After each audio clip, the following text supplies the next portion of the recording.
One of the great sources for irritation between fans to creators is that some creators, particularly on the indie side, run big block bots that basically take out lots of people, excluding them from their conversation and meaningful thoughts on Twitter. Well, I'm here to tell you that maybe rather than be frustrated about that, rather than make videos, rather than get angry, there's another way to look at this, which is with appreciation.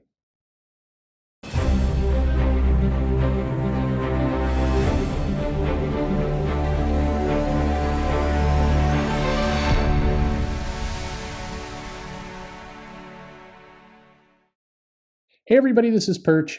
I've done videos in the past talking about how I think block bots are generally a bad idea.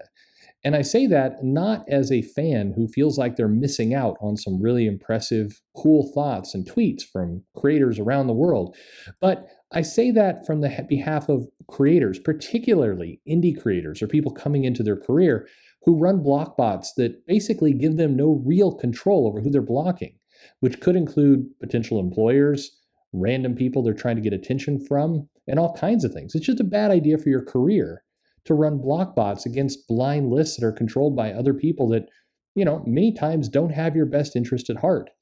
But at the end of the day, it is your decision. It's your social media account. You don't have to let people into it.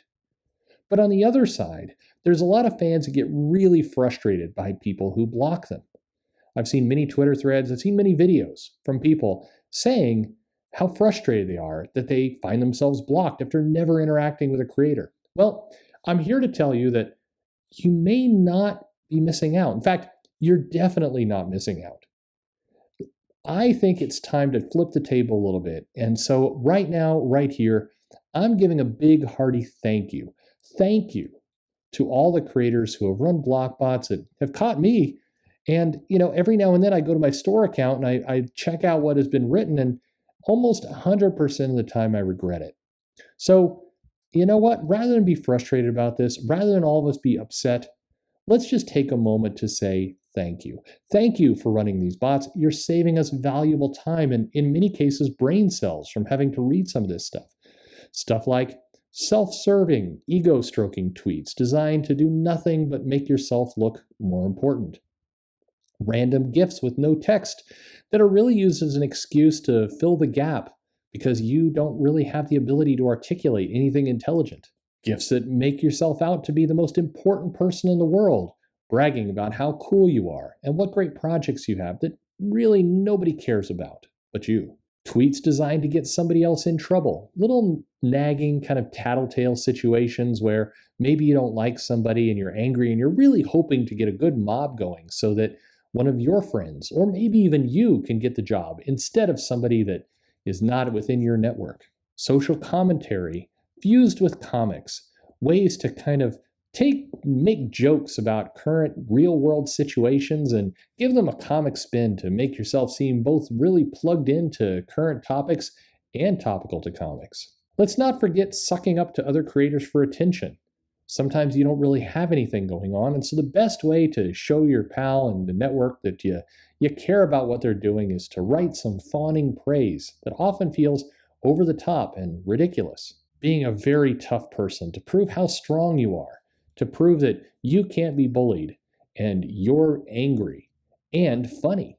Going with highly specific political stances and throwing in a couple swears in there to make yourself look edgy and cool. After all, you're not just fighting for democracy, you're also a bad boy or girl or non-conforming, whatever you might be. Tweets that basically ask for some extremely specific thing that you care about and clearly the rest of the world does not, but you want more of it.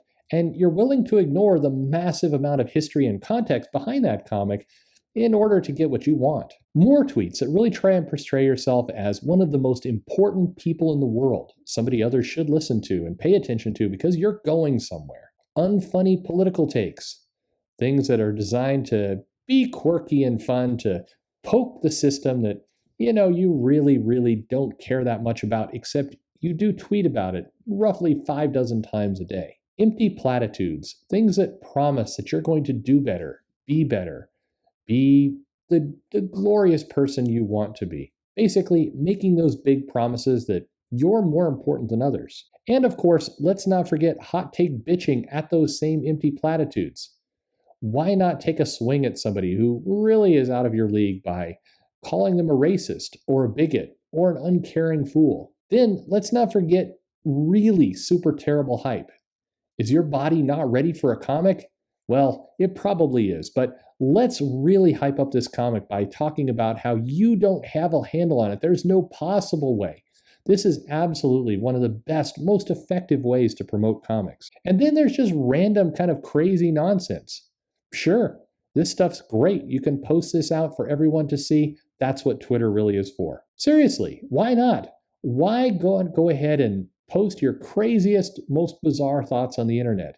This is definitely going to help you build that fan base. And you know what? Even though I'll miss it, I'll be okay. Hey, let's not forget racism. There's lots of racism on the internet, and nothing is better than going back to old properties that nobody's really thought about for a long time and exposing them for being secretly racist or colonialist or any number of things that allows you to kind of wag your finger at a property that may be more than 20 years old, and everybody involved has long ago gone on with their lives and started to do other things. But it does give you an opportunity to feel very clever and kind of attack something that is safe for you to attack because there's no way it can possibly blow back on you 20 years later. It's an easy target for you to kick. What about retconning an existing series? If we're not going to call it racist or colonialist, why not talk about how it's actually a secret coded message? How about retweet dunking on creators that you don't need to suck up to?